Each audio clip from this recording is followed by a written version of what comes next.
यार घर वाले शादी करने के लिए इतना फोर्स कर रहे हैं कि बस पूछो मत। डेली घर पहुंचते ही लड़कों की फ़ोटो दिखा देते हैं। अब कर भी ले, आंटी को कितना सताएगा। यार लड़की भी तो मिलनी चाहिए ना, जिसे देख के दिल की धड़कनें रुक जाएं। आपके लिए अप्सरा से अपॉइंटमेंट फिक्स करवाएं या धरती पे ही चुन लोगे किसी को। तभी ऑफिस में एक लड़की की एंट्री होती है। वो रिसेप्शन पे अपना रिज्यूम सबमिट कर रही थी और विकास उस ऑफिस में मैनेजर की पोस्ट पे था और देव एचआर। वो लड़की एक घरेलू लिबास में थी और देखने में बहुत सुंदर थी। देव, अपॉइंटमेंट तो मेरी से फिक्स करा। देख उधर, और इंटरव्यू का पहला राउंड तू नहीं मैं लूँगा आज। जा सीधा उसका रिज्यूम मेरे पास लेके आ। ओके, लड़की मिलते ही दोस्त को भूल गया, शादी के बाद तो मिलेगा ही नहीं। भाई जाना। देव चला जाता है और उसका रिज्यूम लेके सीधा विकास के कैबिन जाता है। विकास रिज्यूम लेके तुरंत देखने लगता है। उसमें लड़की का नाम रश्मि होता है। फिर लड़की गेट पे आके डोर नॉक करती है। मैं आए? वो या कम सिट। रश्मि ऑफिस में आके बैठती है। विकास रश्मि से कुछ ऐसे ही सवाल पूछता है। ठीक है रश्मि, तो आप कल से कंटिन्यू कर सकते हो और कोई प्रॉब्लम तो नहीं है ना? नहीं सर, कोई प्रॉब्लम नहीं है, मैं कल से कंटिन्यू कर लूँगी। और उसे सिलेक्ट कर लेता है। नेक्स्ट डे रश्मि ऑफिस आती है। फिर वो अपने डेस्क पर काम करने लगती है। तभी विकास आता है। हेलो रश्मि। Hello sir. तो आपको देव ने बता दिया ना कैसे काम करना है? हाँ सब बता दिया, बस जो उन्होंने आईएमटी की कंपनी का काम बताया था उसकी फाइल नहीं मिल रही। ओह वो फाइल, वो तो मेरे कैबिन में है, मैं अभी भिजवाता हूँ। Okay sir. ऐसे ही ऑफिस में डेली विकास रश्मि के पास आने के बहाने बनाता था। देव और विकास दोनों बैठ के बात कर रहे थे। देव, रश्मि को ज़्यादा वर्कलोड मत दिया कर। नाजुक सी जान और इतना सारा काम कैसे करेगी वो? कुछ तो ख्याल कर अपनी भाभी का। हाँ जी सर, बिल्कुल ख्याल रखेंगे, मगर बॉस फिर हमारी सैलरी पे भी ध्यान दे देगा। तो रश्मि को मेरे कैबिन में भी भेज दिया कर, कुछ काम मैं करवा लूँगा यार। इसी बहाने थोड़ा इंटरेक्शन बढ़ जाएगा हम दोनों में। बस ये सब बातें चल ही रही थी। तभी वहाँ से रश्मि गुजर रही थी और उनकी बातें सुनकर रश्मि खड़े होकर दोनों को घूरने लगती है। रश्मि, जैसा तुम सोच रही हो वैसा कुछ भी नहीं है। विकास सर, मुझे आपसे कुछ बात करनी है, कैन वी टॉक? रश्मि, हमारा ऐसा कुछ भी मतलब नहीं था तुम्हें लेके। सर लेकिन मुझे बात करनी है। देव सर, क्या आप हमें कुछ देर के लिए अकेला छोड़ देंगे? हाँ, क्यों नहीं। अब विकास के कैबिन में सिर्फ वो और रश्मि थी। विकास इस टेंशन में था कि रश्मि क्या कहेगी, कुछ होने से पहले सब खत्म ना हो जाए। वो पसीना पसीना हो गया था। सर आप इतना टेंस क्यों हो? मैं आपकी कोई पुलिस कंप्लेंट नहीं करूँगी। बात क्या है, प्लीज़ बोलोगी? सर कैसे कहूँ, समझ नहीं आ रहा, बट कहना तो पड़ेगा। रश्मि, ऑफिस में कोई दिक्कत है तो? नहीं, बात ऑफिस की नहीं है, बात हम दोनों की है। विकास और भी घबरा जाता है। सर मैं आपको बहुत लाइक करती हूँ और मैं आपसे शादी करना चाहती हूँ। विकास जहाँ इतना परेशान था वहीं वो शॉक्ड हो जाता है। है क्या मतलब, क्या सच में? रश्मि शर्मा के चली जाती है। विकास का चेहरा खुशी से भर जाता है। 1 महीने बाद ऑफिस में रश्मि अपने डेस्क पर काम कर रही थी। तभी विकास आता है और कहता है, रश्मि मेरे कैबिन में आओगी ज़रा, कुछ बात करनी है। क्या हुआ विकास? फिर वो दोनों कैबिन में जाते हैं। हाँ जी बोलो, क्या बात है? रश्मि, मैं वो कह रहा था तुमसे शादी करना चाहता हूँ, अगर तुम्हें कोई एतराज़ ना हो तो। रश्मि कुछ कहती नहीं है, वो थोड़ा मायूस हो जाती है। रश्मि कुछ तो बोलो, हाँ या ना। विकास बात हाँ या ना की नहीं है, बात फैमिली की है। ठीक है रश्मि, मैं समझता हूँ फैमिली भी है, तो तुम्हारी फैमिली से भी मिल लेते हैं। मेरी फैमिली यहाँ नहीं रहती, वो सब नागपुर के एक छोटे से गांव काशपाड़ा में रहते हैं। तो इसमें दिक्कत क्या है, कल ही चलते हैं, बॉस से मैं लीव सैंक्शन करवा लेता हूँ। ठीक है, कल ही चलते हैं। तो मैं अपनी फैमिली को भी लेके आ जाऊँगा, तुम्हें सुबह पिक कर लूँगा। रश्मि फैमिली की बात सुनते ही थोड़ा सहम जाती है।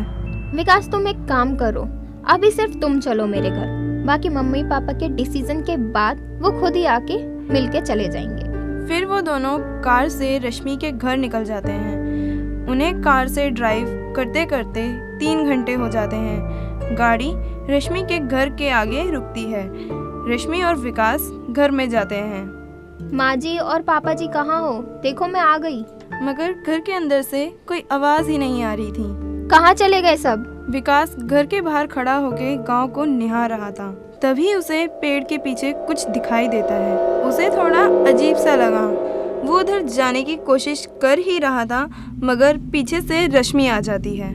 विकास कहाँ जा रहे हो? मैंने अभी किसी को देखा, वहाँ पे कोई खड़ा है। बहुत ही अजीब सी वाइब आ रही थी। अरे कोई जानवर होगा, थोड़ा फॉरेस्ट एरिया है ना, तो आ जाते हैं। तुम्हारे मम्मी पापा कहाँ हैं? मैंने उनसे बात की है, वो मौसी के यहाँ गए हुए हैं, तो उन्हें आने में थोड़ा अभी टाइम लग जाएगा। कितना टाइम लग जाएगा? और हमें ऑफिस भी ज्वाइन करना है। हमें तो सिर्फ 5 दिन की ही लीव मिली है। विकास मुझे पता है, वो 3 दिन बाद आएंगे। ठीक है। रात हो जाती है। रश्मि और विकास खाना खा रहे थे और फिर विकास कहता है, अच्छा रश्मि, मैं थोड़ा बाहर टहल कर आता हूँ। मुझे खाना खाने के बाद वॉकिंग करने की आदत है। नहीं नहीं, रात को कहाँ वॉकिंग, यहाँ जंगली जानवर आते हैं। फिर वो पीछे देखती है और किसी का इशारा देखकर कहती है, रश्मि ज़्यादा दूर नहीं जाऊँगा, बस अभी 10 मिनट में आया। ठीक है विकास, मगर जल्दी आ जाना। Okay baby. विकास बाहर जाता है और थोड़ी सी दूर जाने पर ही उसे कुछ ऐसा दिखाई देता है जो उसने कभी नहीं देखा था। वो कुछ बड़ा सा जानवर था। उसकी परछाई देखकर विकास की आवाज़ गले में ही अटक जाती है। वो भागा भागा जाता है और रश्मि से कहता है, रश्मि मैंने अभी वहाँ पे कुछ देखा, एक बहुत बड़ा जानवर था। बड़ा जानवर? विकास कितना बड़ा?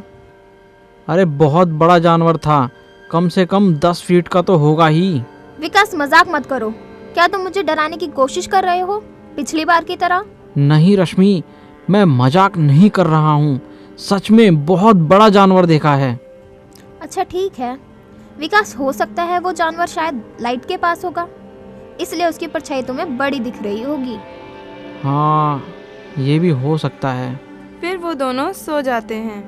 रात के 3 बज रहे थे और रश्मि की आँख खुल जाती है और वो विकास को देखती है। वो सो रहा था। उसे देखकर वो थोड़ा स्माइल करती है। विकास सोते हुए क्यूट लग रहा था। वो उसके गाल को सहलाने लगती है। तभी उसकी नज़र विंडो पे पड़ती है। वहाँ कोई खड़ा था और वो उठ के चली जाती है। वो अंधेरे में उससे कुछ बात कर रही थी। सुबह होती है। विकास नहा धोकर हनुमान जी की पूजा कर रहा था। रश्मि भी हाथ जोड़कर खड़ी हो जाती है। फिर रश्मि उसे गांव घुमा ही रही थी। दोनों गांव घूम ही रहे थे। विकास देखता है कोई उन दोनों को फॉलो कर रहा था। विकास उसे ध्यान से देखता है। उसे वो 20वीं सेंचुरी का नहीं लग रहा था। रश्मि वो देखो, कोई हमें फॉलो कर रहा है। रश्मि उसे देखती है और वहाँ से जाने के लिए इशारा करती है। विकास उसको फॉलो करने की कोशिश कर ही रहा था। रश्मि उसका हाथ पकड़ लेती है। रुको, तुम कहाँ जा रहे हो? गांव में क्या हो रहा है, क्यों हो रहा है, तुम्हें क्या पता, छोड़ो उसे। वो दोनों वहाँ से चले जाते हैं और फिर गांव के एक पुराने हनुमान मंदिर में रश्मि विकास को ले जाती है। विकास तुम हनुमान जी की बहुत भक्ति करते हो ना, इसलिए मैं तुम्हें गांव के सबसे पुराने मंदिर में लेकर आई हूँ। हाँ रश्मि, यहाँ आते ही मेरी बॉडी में घूसबम्प आ गए। लगता है 10वीं सेंचुरी से हैं यहाँ पे। हाँ विकास, ये बहुत पुराना मंदिर है। फिर वो लोग वहाँ से निकल जाते हैं। रात को वो लोग खाना खाते हैं और विकास वॉकिंग पे चला जाता है। इस बार विकास थोड़ा जंगल के अंदर तक चला जाता है। चलते चलते वो एक झील के पास पहुँच जाता है। वो वहीं एक पत्थर पे बैठ जाता है। विकास कान पे हेडफोन्स लगाकर गाने सुन रहा था। अचानक से वो पानी में चमकती हुई 2 लाल आंखें देखता है। वो देखकर तुरंत पीछे मुड़ता है, मगर पीछे कोई था ही नहीं। वो फिर जैसे ही मुड़ा तो उसके सामने एक 10 फीट का भेड़िया खड़ा था। उसको देखकर वो सुन्न हो गया। तभी भेड़िया किसी को देखकर पीछे हटने लगा। विकास ने पीछे देखा तो एक बाबा खड़े थे और वो कुछ मंत्र का उच्चारण कर रहे थे। विकास कुछ समझ ही नहीं पा रहा था कि क्या हो रहा है।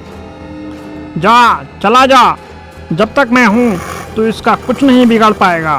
भेड़िया बहुत तेज तेज दहाड़ने लगता है और फिर भाग जाता है। बाबा, आप कौन हो? और ये भेड़िया, वो भी इतना बड़ा, ये यहाँ चल क्या रहा है? जब तुम्हें रश्मि ने समझाया था कि तुम्हें रात को नहीं निकलना, तो तुम क्यों निकले? बाबा, आप रश्मि को कैसे जानते हो? सब्र करो, तुम यहाँ खुद नहीं आए, तुम्हें नियति खींच लाई है। मतलब मैं कुछ समझा नहीं। अभी तुम जाओ, रश्मि तुम्हारा इंतजार कर रही होगी। विकास परेशान सा घर चला जाता है। अगली सुबह रश्मि और विकास रात में जो भी हुआ था उसको लेके बात कर रहे थे। रश्मि, वो बाबा कौन थे और तुम्हें कैसे जानते हैं?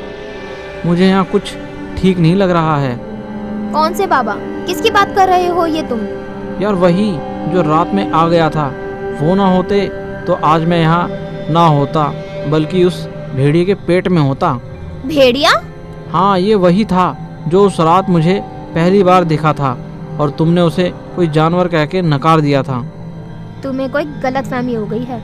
देखो रश्मि, तुम मानो या ना मानो, मैंने जो देखा है वो बिल्कुल सच था।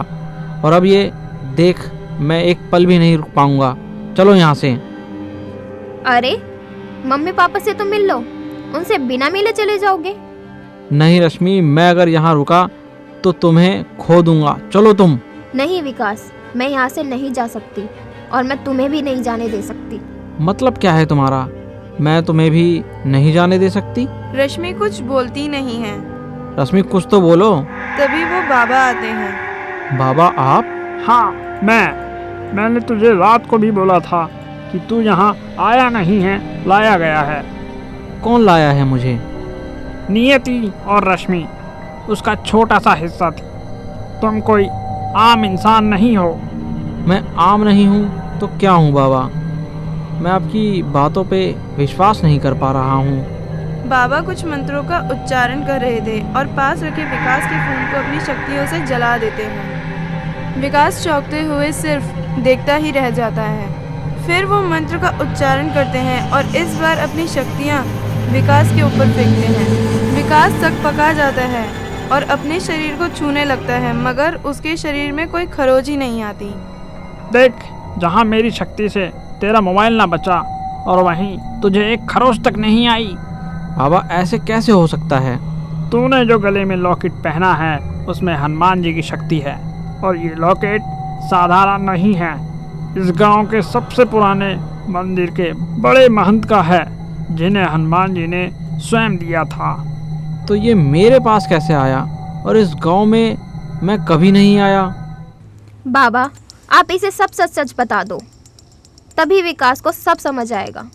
तो सुन, ये बहुत समय की बात है। 300 साल पहले जब इस गांव में एक राका नाम का आदमी था, वो तंत्र मंत्र और काली शक्तियों की सेवा करता था। और गांव वालों को जब उसकी काली शक्तियों का पता चला तो उसे सबने जंगल में पेड़ से बांध दिया। जंगल में जंगली जानवर थे और बुरी आत्माएं भी थीं, तो उसे भेड़िए ने भी नोचा, कभी चमगादड़ ने भी खून पिया और वो भी काली शक्तियों का इस्तेमाल करता था। तो इस वजह से उसका शरीर तो मर गया मगर उसकी आत्मा नहीं मर पाई। उसने जंगल में सारे जानवर मार दिए और पूरे गांव में हाहाकार मचा दिया। गांव में जो हनुमान जी का मंदिर था तो वहां के महंत ने बहुत श्री राम का जाप किया, जिससे हनुमान जी ने रक्षा के लिए उन्हें एक लॉकेट दिया जिसमें श्री राम, सीता, लक्ष्मण और हनुमान जी थे। वो लॉकेट इतना शक्तिशाली था कि जो इंसान उसे पहनेगा उससे कोई भी बुरी या अच्छी शक्ति नुकसान नहीं पहुंचा सकती थी। मगर बाबा, मेरा इस लॉकेट से क्या लेना देना है? जिस महंत के पास ये लॉकेट था तुम उसके वंशज हो। जब तुम्हारा जन्म हुआ तभी तुम्हें शहर भेज दिया गया था, एक अनाथ आश्रम। और वहाँ से तुम्हें किसी ने गोद ले लिया था। बाबा, तो रश्मि कौन है? इसे आपने क्यों भेजा था मेरे पास? रश्मि मेरी शिष्या है और मैंने ही भेजा था उसे। बाबा, अगर आप ये कह रहे हैं कि इस लॉकेट में बहुत शक्ति है, तो रात को वो भेड़िया मेरे इतने नज़दीक क्यों आ गया था? लगभग वो मुझे खा ही जाता। क्योंकि उससे पता नहीं था वो लॉकेट तुम्हारे पास है। ओह अच्छा, अब क्या करना है? इस लॉकेट में अभी शक्तियाँ पूरी तरह से जागृत नहीं हुई हैं और वह भेड़िया 300 सालों में बहुत शक्तिशाली हो गया है। इसलिए जब भी ये लॉकेट महंत का वंशज पहनेगा तो उसे 1008 माला श्री राम का जाप करना पड़ता है। तो बाबा, इस लॉकेट को जागृत करके करना क्या है? उस भेड़िए का खात्मा करना है, क्योंकि अब उसे ख़त्म करना ही पड़ेगा। उसने सारे गांव को शमशान बना दिया है। तो बाबा, मुझे कब श्री राम माला जाप करनी है? आज ही शाम को पूर्णिमा की तिथि लग जाएगी, तो आज शाम से ही तुम्हें चालू करना होगा। ठीक है बाबा। इधर इतनी सारी बातें हो ही रही थी, उधर वो भेड़ियों की सारी बातें सुन रहा था। अब शाम हो जाती है। विकास जाप करने के लिए माला लेकर तैयार हो जाता है। ऐसे ही कुछ समय तक जाप करता रहा। फिर तभी अचानक से भेड़िए की दहाड़ने की आवाज़ आती है। बाबा विकास को बचाने के लिए कुछ मंत्र पढ़ते हैं और भेड़िए बेशक्तियाँ मारते हैं। भेड़िया इस बार बड़ा गुस्से में था। उसका दहाड़ना रुक ही नहीं रहा था। भेड़िया वही घूमने लगता है, फिर एकदम से अटैक करता है। बाबा बीच में आ जाते हैं, मगर भेड़िया बाबा को ही बीच में से फाड़ देता है।